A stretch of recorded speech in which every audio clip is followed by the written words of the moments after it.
5 seconds to go.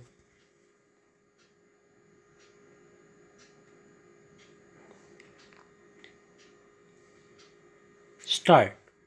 I do not know how to thank the people of this state for the honor they have done me by asking me to lay the foundation stones of so many good and useful projects.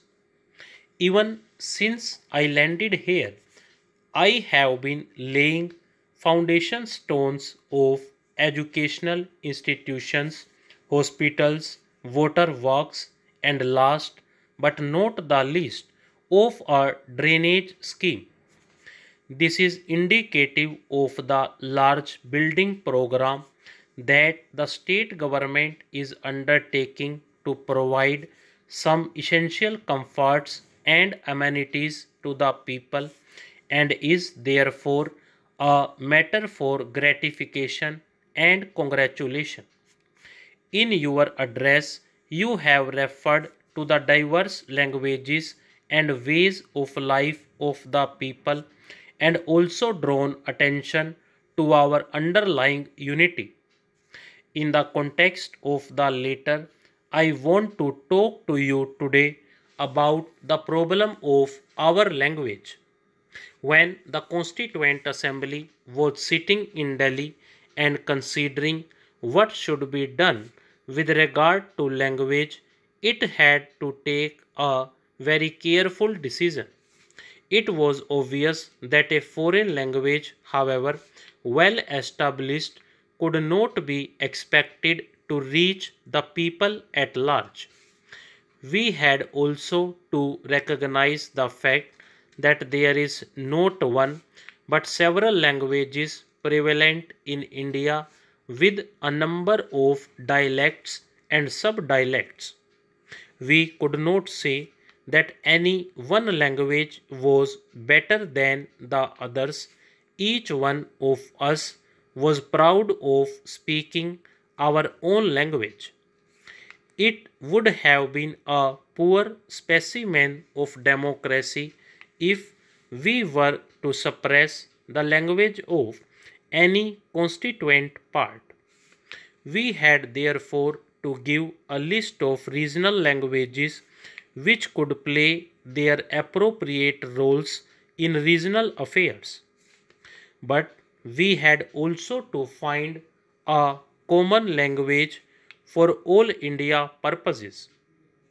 English had served this purpose for quite a long time, but as I said earlier, however useful it might have been in the past, it could not continue to perform the same function forever and especially in the changed context of today. We had to find a substitute from among our own languages, and it was found that the languages which was spoken and understood by the largest majority of the people was Hindi.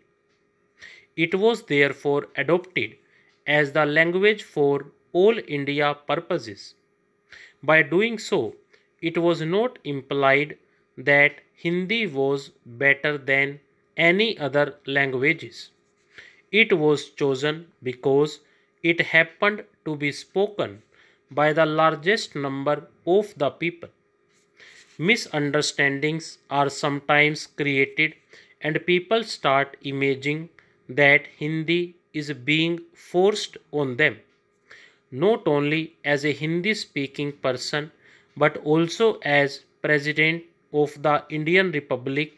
I can give you the assurance that there is no intention on the part of any responsible person to force this language on anyone. In fact, all that is intended is that those whose language is other than Hindi should acquire a working knowledge of it so that they may understand the state language.